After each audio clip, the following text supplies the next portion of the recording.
અરે રીતેશ, આપણું વેકેશન તો શરૂ પણ થઈ ગયું. આ વેકેશનમાં તું ક્યાં જવાનો છે? વીર, આ વખતે તો બહુ ગરમી છે, એટલા માટે અમે તો વેકેશનમાં કાશ્મીર ફરવા જઈએ છે. તું ક્યાં જઈશ શ્રીધાન? મારું તો ફિક્સ છે, દર વર્ષેની જેમ મામાના ઘરે જ જઈશ. તું ક્યાં જવાનો છે વીર? અરે, હું તો શિબિરમાં જવાનો છું.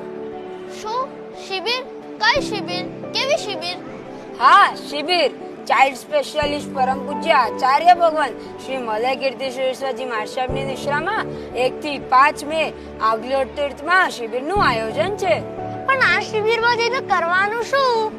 અરે, શિબિરમાં જઈને શું નથી કરવાનું એમ પૂછ. આપણા જૈન ધર્મનો ઇતિહાસ અને જ્ઞાન સાથે ગમત કરવા મળશે અને બીજું ઘણું બધું. વાહ, લાગે તો ઇન્ટરેસ્ટિંગ છે. હું પણ આવીશ તારી સાથે. આહા, હું પણ આવીશ મિત્રો. પણ આનું ફોર્મ ક્યાં મળશે? ફોર્મ તો ઓનલાઈન જ ભરવાનું છે. શું તમે પણ આવશો અમારી સાથે મિત્રો?